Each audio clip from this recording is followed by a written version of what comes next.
Hello दोस्तों, स्वागत है आप सबका एक बार फिर से मेरे यूट्यूब चैनल पे।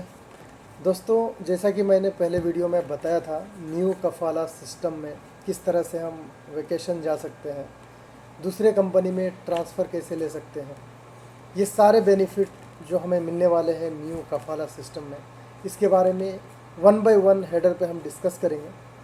तो आइए दोस्तों, आज के इस वीडियो में हम बात करते हैं कि वैकेशन प्लान का क्या प्रोसेस रहेगा न्यू कफाला सिस्टम में। इसके बारे में हम बात करेंगे। इसमें एक बहुत ही इम्पोर्टेंट चेंजेस आया है जो कि जानना हमारे लिए बहुत इम्पोर्टेंट है।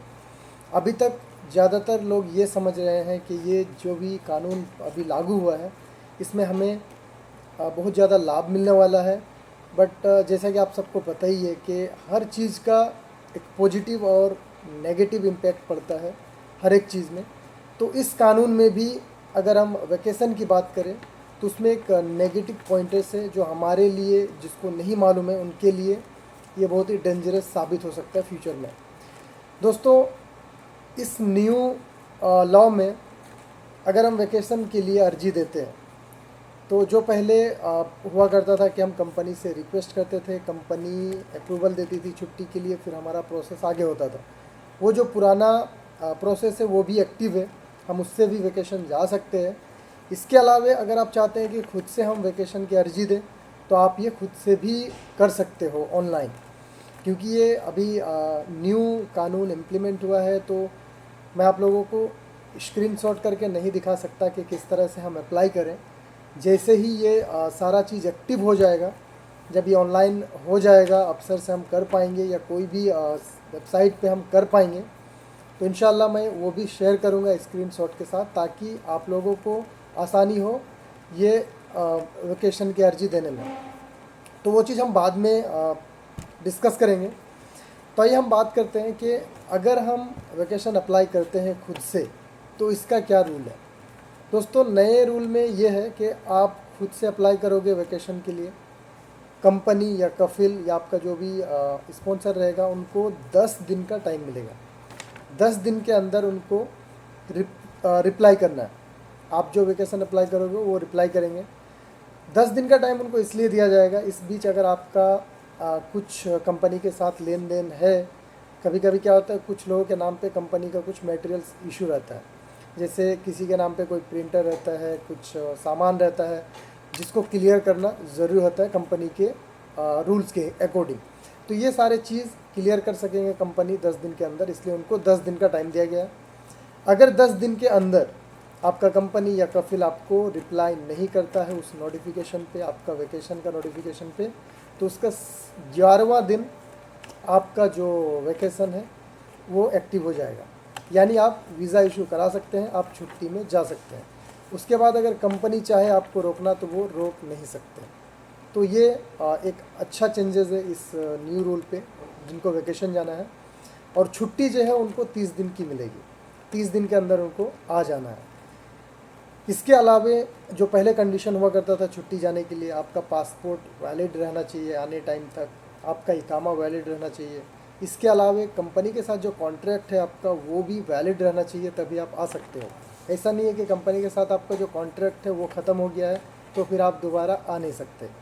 इसके अलावा इसमें डिसएडवांटेज ये है दोस्तों, कोई बंदा अगर छुट्टी जाता है, छुट्टी जाने के बाद अगर वो दोबारा इस कंपनी में नहीं आता है तो उसको लाइफ टाइम के लिए सऊदी अरबिया बैन कर देगी। ये चीज़ को आप प्लीज़ स्ट्रिक्टली लेना और याद रखना, अपने कॉलिग्स को भी बताना कि कोई भी बंदा छुट्टी में अगर कफाला सिस्टम में भी जा करके नहीं आता है तो लाइफ में वो कभी सऊदी अरबिया नहीं आ सकता है।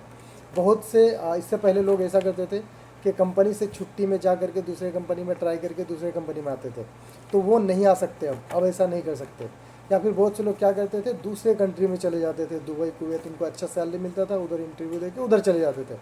तो अगर आप कोई बंदा ऐसा करता है तो उसके बाद दोबारा लाइफ में कभी सऊदी अरबिया आ नहीं सकता है। तो ये बहुत इंपॉर्टेंट इन्फॉर्मेशन है, आप लोग इसे स्ट्रिक्टली फॉलो करना।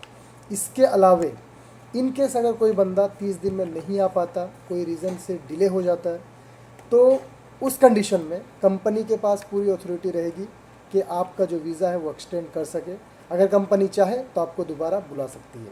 अगर कंपनी वहाँ पे हाथ खड़ी कर देती है तो आप लाइफ टाइम तक कभी नहीं आ सकते हो।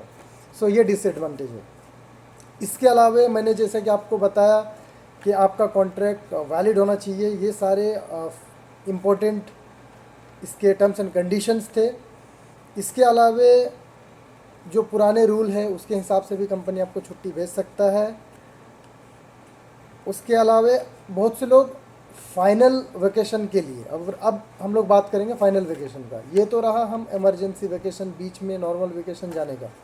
अब है फाइनल, जो हम लोग एग्जिट जाते हैं, एग्जिट छुट्टी कॉन्ट्रैक्ट पूरा होने के बाद। इसमें क्या होता है, बहुत से कंपनी बंदों का टाइम पे एग्जिट नहीं लगाते हैं जब उनका कॉन्ट्रैक्ट ख़त्म हो जाता है। अगर कोई ऐसा बंदा जिनका कॉन्ट्रैक्ट ख़त्म हो गया, वो कंटिन्यू नहीं करना चाहते कंपनी के साथ, वो फाइनल एग्जिट जाना चाहते हैं, तो वो फिर से ऑनलाइन अप्लाई कर सकते हैं इसके लिए।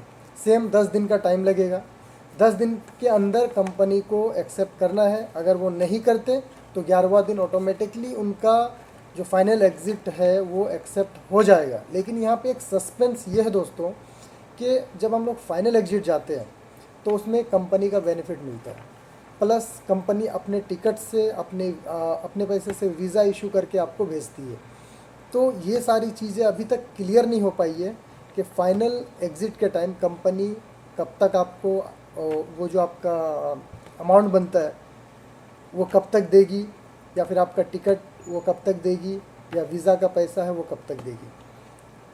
तो ये सारे चीज़ें अभी तक क्लियर नहीं हुआ है, क्योंकि ये एक कानून नया बना है और कोई भी कानून नया बनता है उस पर बहुत ज़्यादा कन्फ्यूजन रहता ही है और उस पर चेंजेस भी करना पड़ता है। तो हम आगे देखेंगे धीरे धीरे कि इन सारे सवालों का जिसका अभी तक कोई जवाब नहीं है।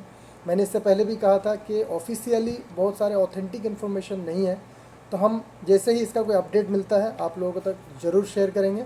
उम्मीद करता हूँ ये वीडियो आप लोगों को अच्छी लगी होगी। हम मिलेंगे नेक्स्ट वीडियो में जिस पे कफाला सिस्टम से रिलेटेड ही कोई दूसरा टॉपिक पे बात करेंगे।